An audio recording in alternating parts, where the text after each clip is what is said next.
देश की राजधानी दिल्ली में एक बार फिर से गैंग वॉर जैसा माहौल देखने को मिल रहा है। सोमवार की रात करीब 50 गोलियां मारी गईं दो सगे भाइयों को, जिसके बाद अब दिल्ली के कुख्यात गैंगस्टर हाशिम बाबा का इस पूरे मामले में नाम सामने आ रहा है।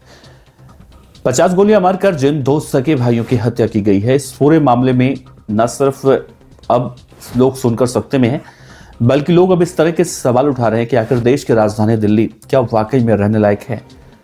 क्योंकि दिल्ली में इस तरह से बदमाशों के हौसले इतने ज्यादा बुलंद हो चुके हैं कि सोचिए, दिन हो या रात हो, कभी भी किसी भी वक्त किसी को भी मार दे रहे हैं। इस पूरी घटना के जिक्र करेंगे, इस पूरे वीडियो में विस्तार से समझने की कोशिश करेंगे।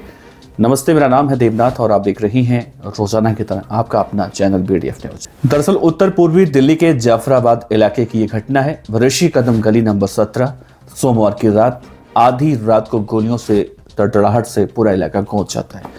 बाइक पर सवार होकर 4 से 5 बदमाश आते हैं और करीब 50 राउंड गोलियां बरसाकर दो सगे भाइयों की हत्या कर देते हैं।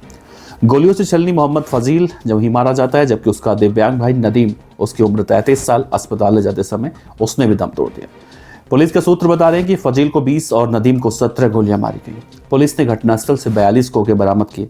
दोनों भाइयों के बड़े भाई हैं वसीम, उन्होंने अपनी सगी बुआ के बेटे अरशद कुरैशी और अन्य लोगों पर हत्या का आरोप लगाया।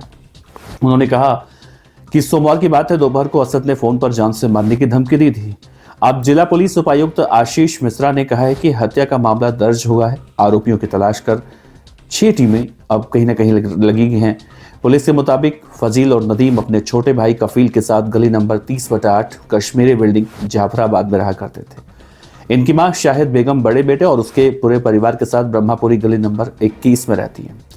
नदीम का जैकेट के अलावा खराद मशीन का काम था, जबकि फजील और कफील उसके साथ काम किया करते थे। सबसे बड़े भाई मोहम्मद वसीम की चौहान बांगर अल्ताज दवाखाने के पास जैकेट की दुकान है।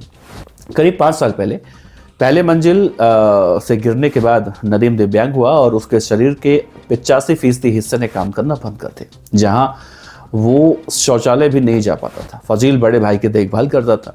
तीनों भाई खाना खाने के लिए अपनी अम्मी के पास ब्रह्मापुरी जाया करते थे। सोमवार देर रात करीब 1:30 पर फजील अपने भाई नदीम को स्कूटी से ब्रह्मापुरी अम्मा के पास लेकर जा रहा था। इसी बीच ऋषि कदम वाली गली नंबर 17 के पास 4-5 लड़के ने इन्हें स्कूटी समेत घेरा। दोनों भाई कुछ समझ पाते इससे पहले आरोपियों ने फायरिंग करनी शुरू कर दी।